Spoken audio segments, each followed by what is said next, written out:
Hey everyone, so just having a nice little kombucha here. It's quite hot, so yeah, that's exactly what I felt like. And it's funny, I never used to like kombucha. In the last few months, it's something I'm just like, yeah, I actually quite like it. So it's not something I have every day, but I do quite like it when I have a chance to have it. So here I am, day 23 of the 30-day ideas challenge. In ways it's gone quickly, in ways it hasn't. And, it's one of those things, there's days where I'm excited to come on and there's days where I'm like, oh, what am I doing? But what I really wanted to share, and this kind of came through quite clearly, was I want to just talk a little bit about why I do what I do. And I'm going to do a personal share here because, of course, it always comes back to self. It comes back, to what we've gone through ourselves, how we view the world, our upbringing, some of the wounds that we've had, and how we've kind of overcome it and how we want to share it with others. So some of the key things I'm going to say with me are, and as I said, I don't really know how this is going to flow. I don't really know how it's going to go, but let's just go with it and see. And I'm just going to trust that whatever comes through is just right, and it's going to land with people that need to hear it. And as we know, the intention behind this share is to really put myself out there and to be a bit vulnerable because, let's face it, a lot of us do have fears of showing up, especially on our public page rather. There is kind of those fears of like judgment or rejection, all that kind of stuff that we tend to, worry about. So anyway, some of the key things I wanted to share. And one of the core wounds or, one of the core things that had happened to me when I was younger is I kind of never really felt good enough. And I know that we all say that, but I felt that at a really deep level my whole life. And, how this manifested on the physical was I had an eating disorder at 12. I was hospitalized for 3 months. Never easy when you're that young. And I look back at myself with, kind of like sadness. And I just want to almost just give my 12-year-old self just a massive hug because it wasn't an easy time. And especially then, going back to school, or, I'm starting high school and, everyone talking about me and looking at me. And it was something that I never spoke about for many, many years. And there was, a lot of reasons why, that was kind of a bit of a, skeleton in the closet I didn't like to share. Anyway, fortunately, it's never really been an issue despite the fact that, I've pretty much stayed this same weight now since I was about 16. And it's kind of ironic that, as I said, it was a bit of an issue then when I was 12 and then it hasn't really been an issue since, but then I've never had a weight issue really. So anyway, that kind of happened then. And then I, and even kind of saying some of this, it's just like, oh my gosh, am I really going to share some of this? I overdosed on Panadols, or like a Panadol product at 16. Did it at school, actually. And then, some other sort of challenges came up and I ended up moving. I left home when I was 17 and moved a couple of hours away. It wasn't I didn't really like full-time uni. Sometimes I regret that because I only didn't even give it a full semester. And then I moved to Sydney and there I just kind of, worked full-time and then, went back to that same degree. So I ended up finishing that while I was working full-time. But anyway, it was sort of like one of those things, I guess, when I look back now, it's just like I just didn't know how to cope with all this turmoil and chaos inside of me. So, as I said, had that eating disorder, overdose, and threw myself into, study, threw myself into work, and then, opened my heart to someone and it was crushed. So once again, kind of didn't really know how to cope with it all, felt so unsettled. And then I literally left the country. And yeah, it was, great in some ways because here I was, 21 and I was overseas and I was living in London. I traveled around Europe and all of that. Had a good job, really good job in finance. They were paying really, really well. And, really, really good actually for a 21-year-old. But they do quite like Aussies and Kiwis over there. Anyway, so that had all happened, moved home, because I realized when I was over there that, I still felt the same way actually, even though my external environment had changed, nothing had changed internally. It was still me. I still felt the same way. And then, when I came back once again, threw myself into work, threw myself into study, got more on the spiritual path, which helped, I think, somewhat, and kind of, and that was actually facilitated by, the good old Celestine Prophecy. It was a book I came across in 2000. And then from there, I kind of started going to psychic development classes. And I think it was in 2005, I started naturopathy, and herbs and nutrition, which I pretty much continued on then for, I think that took me, 6 or 7 years full, because I was, doing it while I was working full time. Hey. And, along the way, I'd also studied metaphysics and various other things. Anyway, so as I said, pretty much that was what I was doing, just working, studying, I guess avoiding and using it as a distraction because I had so much, unrest internally. And then, and I was, as I said, with this full-time work, full-time study, it did take a toll on my nervous system. So, I actually then had, so it was actually, I think in 2010, I was diagnosed with generalized anxiety disorder. And I was just so stressed all the time. And I was seeing a naturopath and things because at that point, I think I was almost qualified. But, it's always good to have a practitioner that you're seeing, because, it's just nice to have someone hold that space for you and direct you and guide you. I do really believe that, definitely. Anyway, so that was kind of happening, really stressed. In 2011, I had a surgery on my nose, and that was the straw that broke the camel's back. After that, everything just went really bad. It was just so in my face, the anxiety. I didn't sleep for months. That's when I actually ended up, years later writing my book and publishing that because I wanted to share what I discovered about sleep. Anyway, so that went on and all these health issues started coming up. And it was kind of frustrating because by that point it was like, well, hang on, I'm a qualified nutritionist, qualified herbalist, I'm helping other people. And I did more life, health coaching certifications with IIN and later on with IHP and things like that. Because I, wanted to stay abreast of it all. And it's interesting, in astrology, we talk about Chiron, it's that wounded healer, you're great helping others, but it's not helping you. And that's what I was finding. It didn't matter what I did, it kind of didn't work.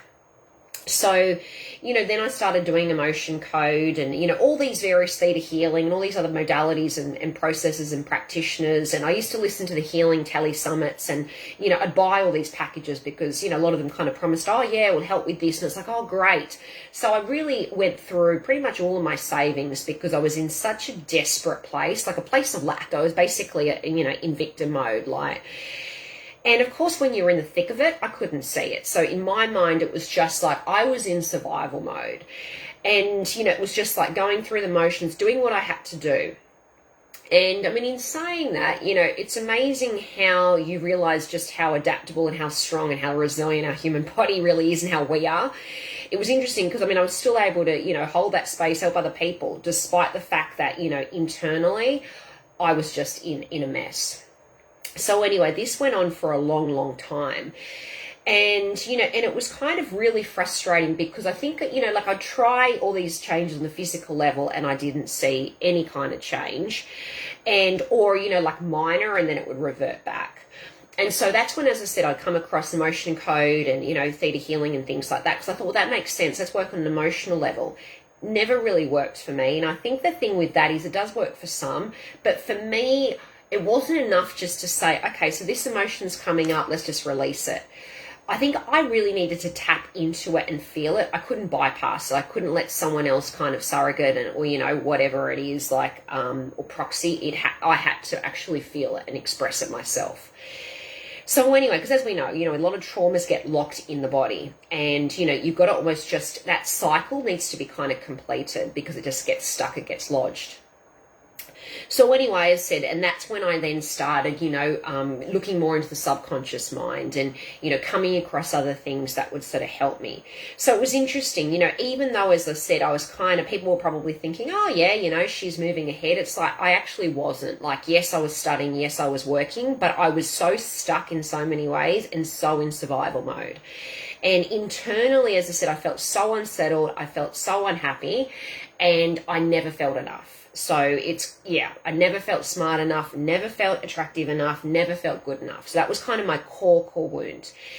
And so, as I said, it was kind of, the more that came to light, I realized, people just don't need just to be eating cleanly. Like, that's great and it is part of it, but there's so much other levels and layers.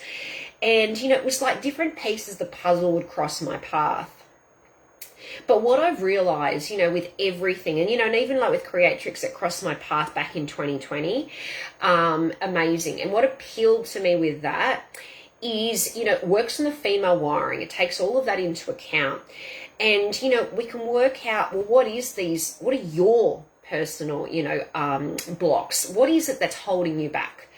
What are the narratives? What are all the stories? What are those well-grooved neuronal pathways?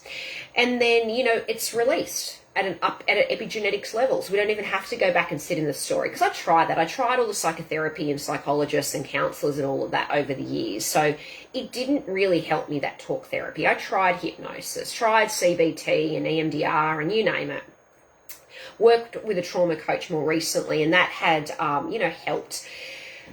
But it's one of those things, I guess, what kept coming through to me so clearly is we need to really, sorry, I just saw a message come up there, everything as we know externally is a reflection of what's going on internally.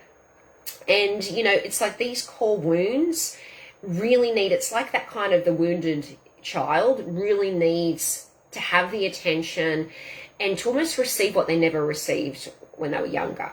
So, that's why that kind of inner child work, that reparenting, your little one is so, so key. I really do believe that. And as I said, all these other processes and practices can really, help. And that's why, as I said, I do like working holistically, because we are so multifaceted. We are so complex. And, it's never going to be enough just to eat a certain way or to take supplements, whatever it is. Like, that's one level. But this, as I said, so much other facets to us that we need to take into account.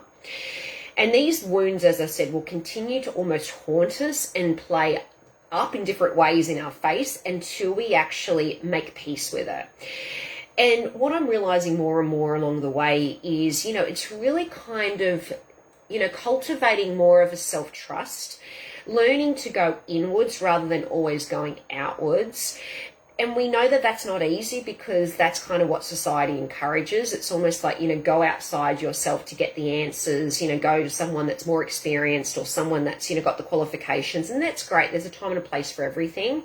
But I think we discount our own power and our own inner resources. So, the thing is, with all of these modalities, all of these processes, eating the cleanest diet, all these supplements, they all have a time and a place. But nothing is ever going to replace that relationship that you have with yourself, your mind, your body, your soul. And most of us are caught up in the thinking and the doing. And a lot of us are not in touch with, as I said, our body and what we're actually feeling moment by moment and being in that present moment. I remember Eckhart Tolle with, the power of now and things like that. And he was all about, getting people to have that kind of more mindfulness and be in the present moment. And, it's like, I think we all heard that, but it's like it lands differently at different times. And when you look at a lot of health issues, it's because we're not present. You're living in the future, it tends to breed anxiety. You're living in the past, it can breed more depression. And all these other, I guess, health issues are largely because, as I said, like, we're not in the present moment, like we're worrying about things and the fears, and, we've got all these suppressed emotions sitting there under the surface. So it's kind of really just, I guess, being present with ourselves more and more, seeing what is there, and actually kind of, I guess, making peace with it in ways and trusting that the more that we go inwards and listen to our intuitive wisdom as well, our higher wisdom, and we are so evolved in so many ways. We do have access to such higher consciousness.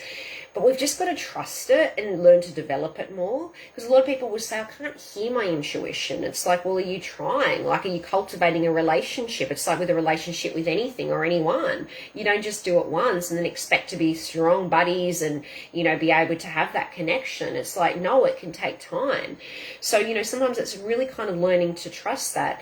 And, getting back more into the body, it's like, that whole feminine and masculine piece. It's like, yeah, we hear that, but are you actually applying it to your life? Are you trying to still do everything, or are you just open to receiving and being and allowing yourself to feel what is and to be present and to just sometimes sit there and just be with it, see what comes through?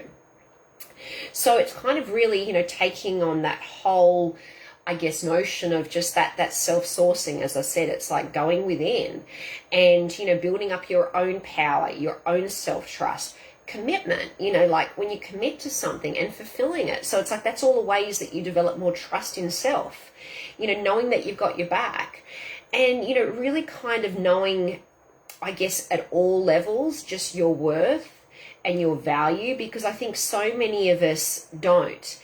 And that's also what kind of, and I mean, I get tears even saying this, but it's like, I get it. Like, as I said, I carry these wounds for all of my life. I still do in different ways. It's kind of, I've made peace with it and it doesn't have the same charge or intensity. But, I get it. So many of us women feel that. And so many of us women, we're kind of caught up in the busyness and trying to prove our worth and doing and overgiving. And we're doing it to our detriment. And we're putting ourselves second. And I, worked with a client today, and that's what we're sort of saying. It's like, if someone says, your car's going to be $1,800 to fix it, you'll find the money. But yet if someone says, it's $1,800 to do this, but we're going to really help you and support you and hold that space and work through some of these blocks, it's kind of like, can I justify that because I've got this, and the kids' fees and, and it's like we do put ourselves second. We almost feel guilty when we spend money on ourselves and our well-being. And it's like, isn't it crazy? It's like, and yet, we carry, it's us who we've got our whole lives. The cars will come and go, and even though, and I said, even like friendships and people sort of come in and out of our lives. So it's like, really, jobs will come and go, clients will come and go. So it's like, yes, holding the space, having the trust, having the respect for people and, having the love for people, but it's really having that for yourself first. It's like loving yourself enough, really knowing and owning your worth. And then the more that you're in touch with that, it's like it just radiates from you. And then you sort of feel more lit up with this purpose and this passion to then want to go and help others. And as I said, because I walked this journey, I know it so intimately. And that's why I said I love working with women who, they feel like they're stuck. They feel like they've lost their identity. They've thrown themselves into work. They've thrown themselves into the family. But yet then they turn around, they're like, well, hang on a sec, what about me? Why aren't I happy? Why aren't I unsettled? Why don't I feel enough? And then it's funny, it's like, well, then they start to get inspired and excited and want to help people. But then, when you're like, okay, well, like put it out there and, oh, no, I couldn't do that. And then all these fears come up and then we hold ourselves back. So once again, we're sort of stuck. So it's like, really, as I said, that's what inspires me because, as I said, I get it. I've been on this journey. I know it so well. And that's why I love to, it's what my why is. It's what gets me out of bed. Like, I want to help women to really, start self-sourcing, to just trust themselves, to be able to trust their intuition and to be able to really just own their worth and their value and really know it at their very core and to really feel okay with just, loving themselves up and really, I guess, learning to love all parts of them, which is not easy too as a woman, especially in society when, you see like all these people coming through that, they're all airbrushed and, they all look a certain way. And it's easy then to sort of start thinking and go into comparisonitis mode and, oh, okay, well, I don't look like that. So maybe, and then we question once again our value and our worth and enoughness and all the kind of things. So as I said, it's really kind of just getting to that place where you have that utmost trust and faith in and confidence in yourself, love for self, compassion for self. And the more that you have that and feel that internally and feel that even that peace and that freedom internally, you will start to experience that externally. It can't not happen. The external cannot match and mirror the internal. So anyway, that's sort of something that I just wanted to share today because as I said, it's like, it's easy to kind of start sharing, like different about my things to help you with sleep, things to help with digestion, astrology and all of these things. But, I just wanted to share this and just let you know, like, this is me. this is the journey that I've been on. This is what I've struggled with. This is some of the big challenges. And, you know, and then as I said, like just highlight, I suppose, how I can help people, why I love doing what I do. And yeah, just to really let people know that, you know, you can definitely regain your power and regain your confidence, your conviction, your clarity, and just start to feel more settled and more happy and more free. Anyway, much love. And yeah, I feel quite teary. So anyway, I will see you all tomorrow night for day 24.